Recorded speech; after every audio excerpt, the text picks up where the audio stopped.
Hey you guys, it's Peter, and welcome to my channel, Peter Boom Boom Review Stuff, and I am back for another review of another television show. And this is actually a television show that I hadn't planned on even watching or doing a review because I didn't even know that it was out until just, I think, yesterday or the day before. So let me tell you what happened. I'm currently watching Wednesday on Netflix. I was trying to binge watch that and finish that so I could do a review over here.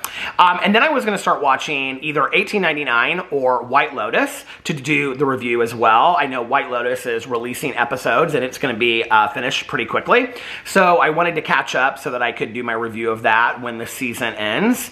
And then I'm also watching Welcome to Chippendales. I've got so many shows that I'm watching, and I'm also trying to watch some movies to do reviews of and things like that, and I'm just having such a blast over here doing reviews of TV shows and movies, so thank you guys so much for watching them. I know some of them aren't as exciting as others, but these are just the things I watch, and so I love to talk about the things that I watch. But anyway, so last night I was with my best friend and I was asking her what she was watching, and I said, have you seen this new show? I had seen that the newest edition of, I think it's called Crime Scene, on Netflix had just come out, and it was trending on Netflix. I think it was at number 2. It's currently sitting at number 2, and it was called The Texas Killing Fields. I didn't know anything about the story. I didn't know anything about it, and Tanya, my best friend, she said, oh yeah, I like am halfway through it already, and I said, so what do you think of it?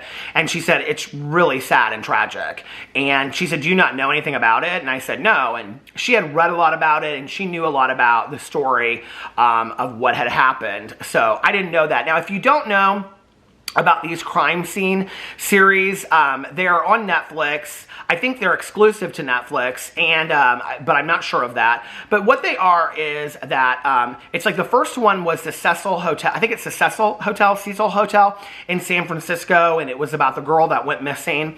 I watched that one. That one was very, very well done.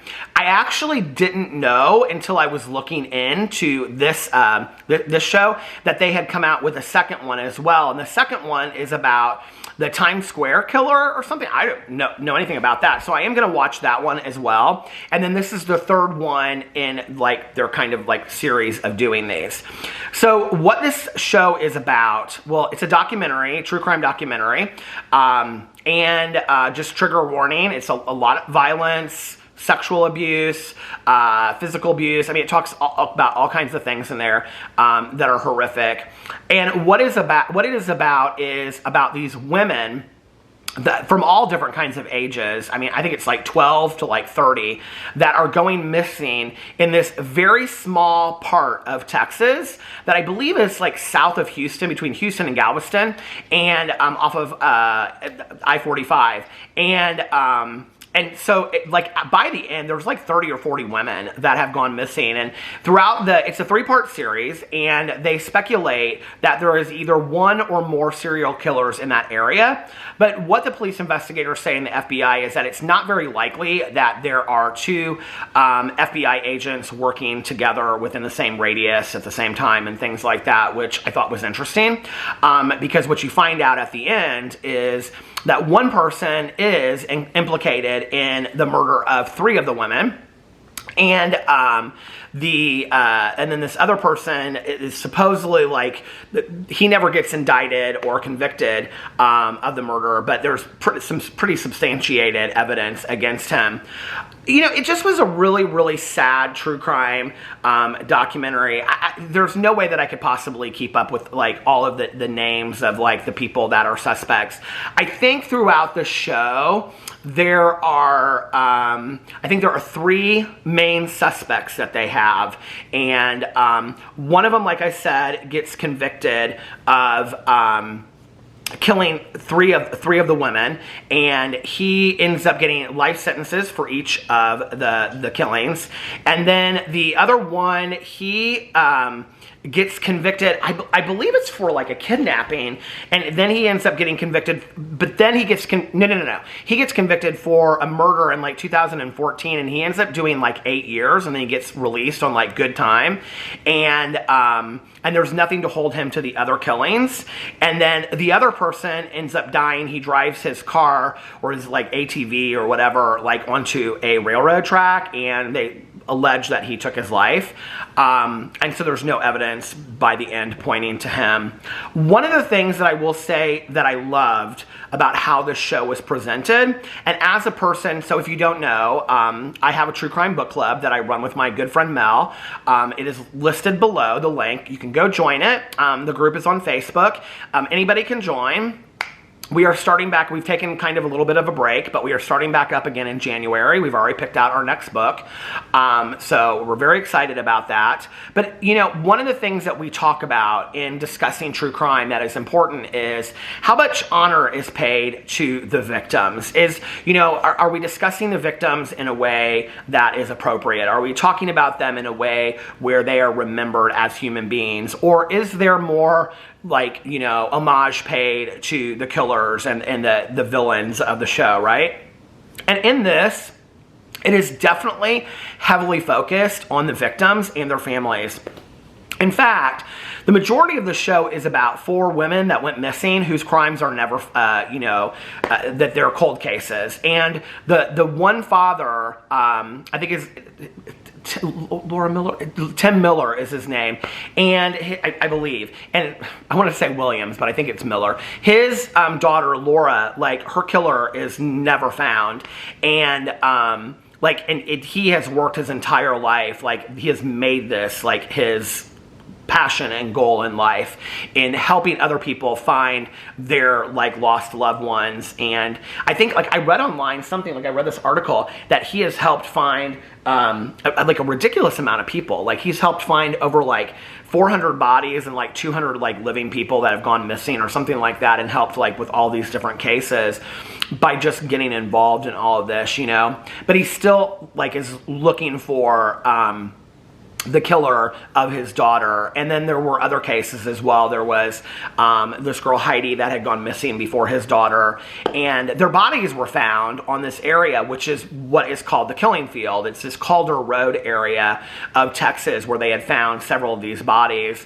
And at the very end of the series, this one girl is brought in whose mother was married to this one guy that the father of the missing girl, Laura, believes is the killer. And his name is Clyde Heydrich. And so he takes her to the killing field, and she's like, I've been here before, and Clyde brought me here. And she has this memory of him, like, digging in the ground and all this kind of stuff, and she's like, I don't know why he would have brought me here. And so it kind of puts all the pieces together for her, and she's kind of like this essential part. It's interesting who they chose to tell the story. It's the father of the missing girl who has done all this, and then it's the girl who, her mother was married to one of the people that is the main suspect, who by the end, who never gets convicted of this crime. And so Laura's father, he files a civil lawsuit against him for the wrongful death of his daughter, and is awarded $24 million. I looked it up online, and the reason why he was awarded that money was because Clyde Heydrich never showed up to court for the case, and so the judge just awarded him the money because the guy didn't show up for court. And even though in a civil wrongful death lawsuit, it doesn't prove that the person was guilty at all. Like, there is, you know, that doesn't say anything about it. It's very speculative in a situation like this.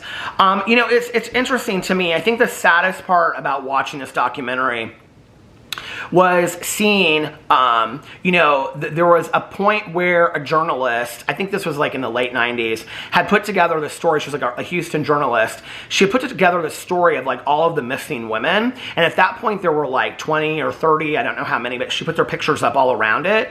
And then she put the map of like I-45 going from like Houston south. And she put like dots where they had gone missing.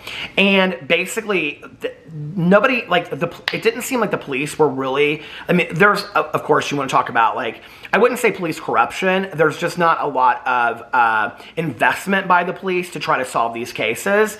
And so it was, like, sad because they would say, you know, now that we even have DNA, we can't even do DNA testing because they never even, like, really got DNA stuff at the time, so that we can't do DNA testing now to solve these crimes.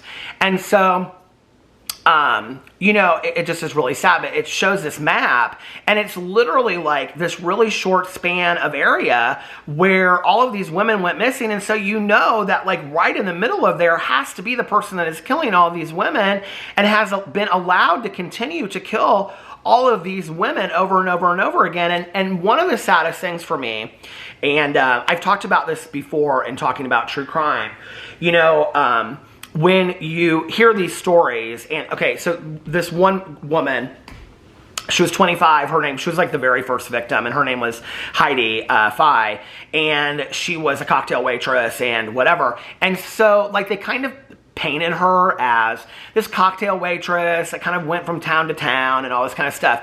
And then this Laura, they painted her, even to her father, the police did, he said, as she ran with a rough crowd and she was a troubled girl and all this kind of stuff. And the father even says, as if that means that they deserve to be killed, you know? As a person in recovery, as a person that has had my own dealings in the past, and you know, 20 some years ago, and when you are encountered in situations like this, you know, it's sad because, you know, like I was just talking about this, where was I talking about this? About something to do with like going to the hospital. I was talking about this, I think, in a video, and you know, going to the hospital as an addict or an alcoholic, and sometimes you're treated differently, you know, and I think I was reading some article or something about, maybe this was on my vlog, I don't remember, but it was something about like diabetics are, you know, like if they go to an emergency room, they are treated with like given the appropriate medicine and treated the right way. But if an addict or an alcoholic who has these medical problems or whatever goes to, you know, the hospital, they're treated with a completely different, you know, set of standards because of the stigma. And so it's these women that live these like supposedly like troubled or wild lives, like they deserve what happened to them kind of attitude that is been reinforced by law enforcement by the 80s and the 90s. And you would think that at, you know, this point that we will be so far past that. I hope so. You know, I hope that in 2022 we don't still live by those standards, but I don't know. I you know, see evidence to the contrary sometimes. But anyway, it was a very sad documentary, and it's still, you know, ongoing investigation. They have not solved many of these murders, and there was an interesting thing at the very end. So the man, I can't remember what his name is. I want to say Dennis, or I don't know why I can't remember these people's names. But anyway, the killer's names. He said that to exchange, like, so he wouldn't get a death sentence, he showed where the bodies were of the 3 women that he had killed, okay? So when they were excavating that area, the father of Laura, the second victim, that's like, he's kind of the narrator through the whole story that tells a lot of what's going on. He goes out there and he says at the very end of the series, he said, you know, I asked him something like, why do you do what you do? Or like, don't you have any remorse or something like that? And the guy looked at him and said, I know this won't make any sense to you, but people like us don't have remorse. It was so bone chilling to hear that, you know, because I think those of us, I think part of our intrigue with true crime is trying to kind of understand the mind of a serial killer or the mind of people that could take lives or do this a little bit. It's like we don't really understand it. We don't get it because we don't go there with our own heads, right? And when I heard that, I was like, God, like no remorse whatsoever. I mean, can you even imagine, you know? And so it was so scary to hear that in this. But I thought it was a really well done documentary. I thought it was an important documentary. You know, I think it's important to remember who these women are and to continue to talk about them. And there was a point at the end where they did a press conference with the family members and even the family members of people that had gone missing 20 years before. You know, Heidi, she was like the very first victim, and I think she went missing in 83. And so you're talking, you know, 83 to 93, 93 to what, 03 to, I mean, 40 years later, and her family, it was her niece, is standing up as part of the family saying, we still love her and care about her and she mattered to us. And I think that ultimately is what's important about true crime documentaries, you know, is to remember the legacy of the victim. So anyway, I thought it was very well done. Let me know what you thought in the comment section below. I love you guys, and I will see you tomorrow. Bye.